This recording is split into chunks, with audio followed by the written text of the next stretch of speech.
عليكم ورحمة الله وبركاته. كم نجاح يا جرتني جرتو هرا نياتا واتي أبرو هلتشا نياتا بريدة تكو هلتشا دلوقتي تلو إني كوسا يكن وجولي يدون جدما ورا فان هرر جدتي أكاسيت بيكما شوربا يوكن جولي قلت مالي واتي نمون نباير من قدن جدي يادو isa kana wati halichaa godhuuf kaarootiif dinnicha halichaa godhannaa mi'aadha immoo uyyuu yookiin kuusaaf dinnicha halichaa godhannaa inshaallah.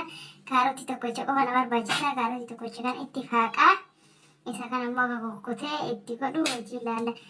Amma akkanattiin irraa faaqa akka hedduu qolli isaa irraa bahee malkiin isaa ni galaan banneef bifti isaa akka bareeduuf akkana irraa faaqaa jedhamu ijoollee kana fakkaata seebillaala. Dinnichaan adiidha koofa itti faayina isa kana ana kana irraa faaqaa jira. Kanaanis faaquu dandeettanii inni kun hedduu fuudha waan ta'eef irraa sirriitti gogaa isaa baasuu waan hin barbaadneef isin mul'ataa kun sirriitti irraa fuudhannu jira. Kanaaf albiman akkanatti xiqqeessee irraa faaqee akkuma hallichaa dinnichaaf kaarootii godhatutti hallichaa isaa godhaa. Maashaallah nyaata bareedaa wahiiti. Isinis akka gootanii nyaata dhabdii qabaa. Namoonni baay'ee shorbatti malee waxii isaa yookaan ruuza wajjin godhama. Garuu an har'a hallichaa godhuuf hin deema. Kunoo amma dhiqee qopheesseera. Shunkurtii immoo firima kana tokko itti godhuuf taa'a. Irraa faaqee gadhiqee bareechisee akkanatti malkii isaa akka bareedu bifa isaa kana baay'ee irraa waan hin baasiniif akkana jira. Kana fakkaata. Amma shunkurtii qopheessee haga cicciru shunkurtii biddarra kaa'uufi akka itti ciccire kana fakkaata. Isin akka kamitti cirachuu danda'a namuyyuu kuusallee akkanatti baasee akkana fakkaata. Akka inni kukkuteessin akka feetanii kukkutuu dandeettanii. Itti shunkurtiin bilchaata jirtee gaammaa waa tokko hin goone wanti itti godhu jedhullee qullubbii fi zanjabiila qofa. Ramadaana waan ta'eef cimee baay'een barbaachisu. Akka kiyyatti san akka itti godhattan namuyyuu mana isaatti abbaan akka ta'e godhatu danda'a. Kana fakkaata shunkurtiin haga bilchaattu waan tokko ittiin godhu. Amma kaarootii akkana faaqee kana itti naquuf deema. Dursa kaarootii itti naquudha. Shunkurtii bilchaatetti kaarootii naqeera. Kana fakkaata. Kaarootiin bifuma isaa nu haa bareechisuu fi ammallee mi'eessa. Kana fakkaata. Jalaa xabbatee shunkurtii wajjin booda rafuusa dinnichaa itti naquuf ta'a.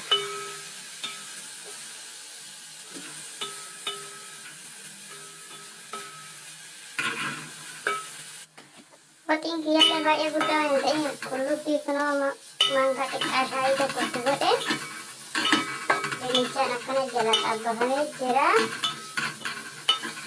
Akkanattiin qullubbii itti godhe amma isuma isaan itti naquu qofa.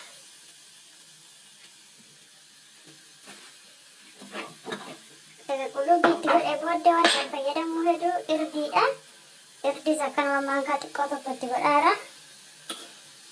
Kaarootii waan qabuuf kan hedduu bareedaa waan ta'eef amma bifti isaa irdii kanaafuu akkuma xiqqoo tokko itti godhe.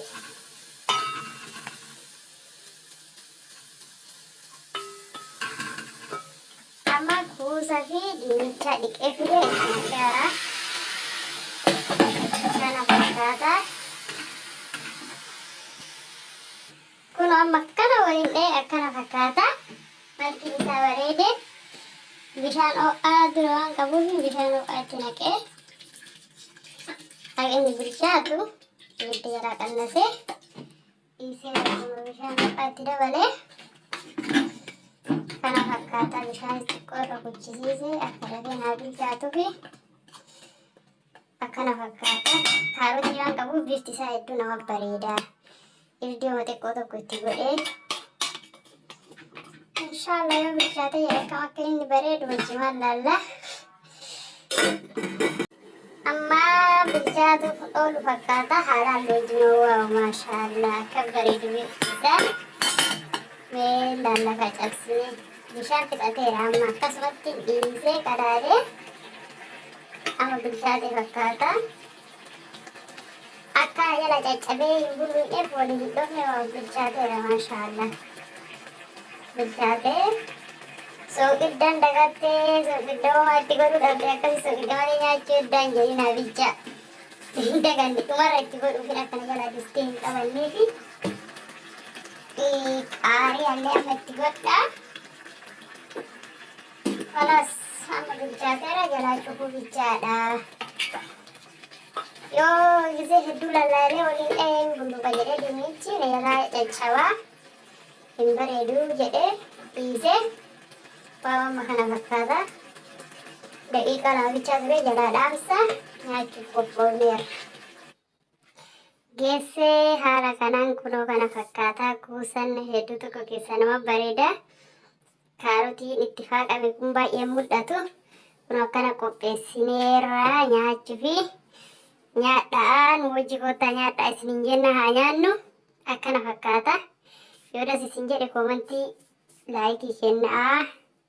Akkasii sabiskiraayib gochuun dagatinaa. Ramadaana keeriin ufata. Assalaamu alaikum.